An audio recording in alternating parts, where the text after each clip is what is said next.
శ్రీ గురుభ్యో నమః.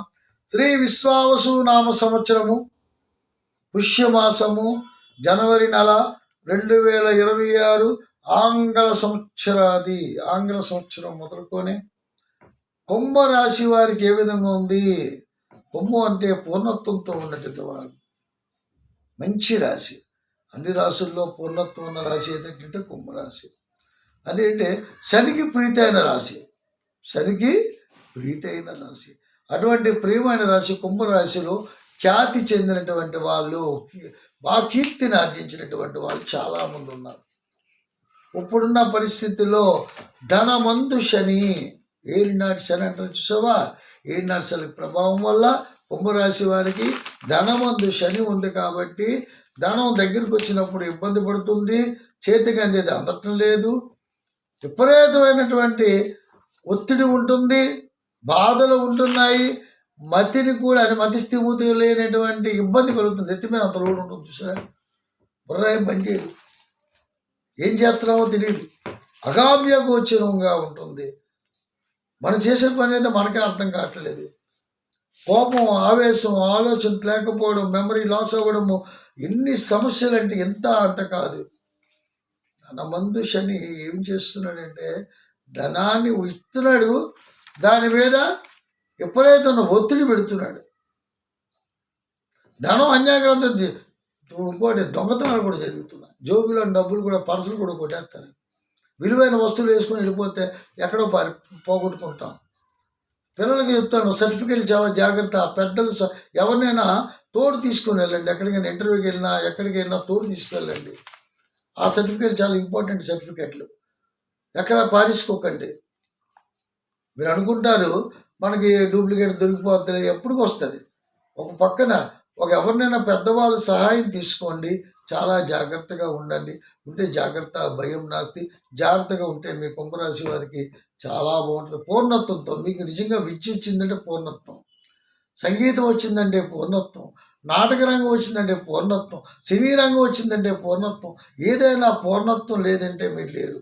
పూర్ణత్వం సాధిస్తారు, సాధించాలి. చాలా గొప్ప విశేషం, పూర్ణత్వం కలగాలి.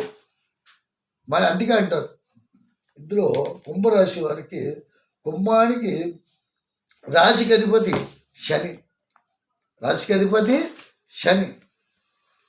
కానీ ఈ కుంభరాశిలో ఉన్నటువంటి ఎవరైతే ఉన్నారో వాళ్ళు కొన్ని ఫేస్ చేశారు, కష్టాన్ని ఫేస్ చేశారు.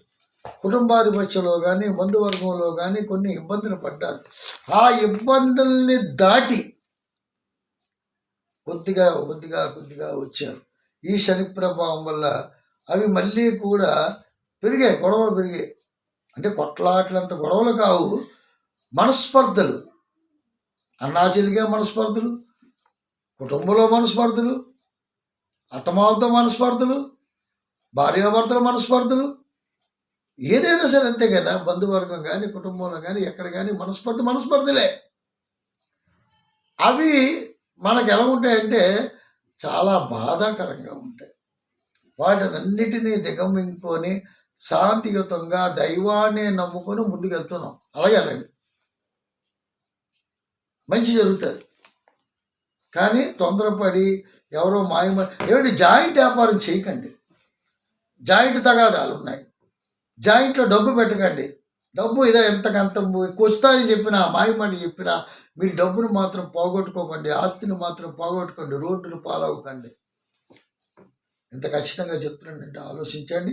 పరిస్థితులు బాగులేవు కాబట్టి పరిస్థితులు కొద్దిగా చక్కబడినంత వరకు కూడా మీరు జాగ్రత్తగా ఉన్నట్టుకంటే మీరే మహారాజులు. కుంభరాశి వారు పూర్ణత్వంతో ఉన్నటువంటి వాళ్ళు, మంచి వాళ్ళు, వాళ్ళ మనస్సు గాయపెట్టలేని వాళ్ళు, మంచి మనసు ఉన్నవాళ్ళు. మాయ మాటలు నమ్మి మోసపోకండి. కాబట్టి దైవాన్ని పూర్తిగా నమ్ముకోండి.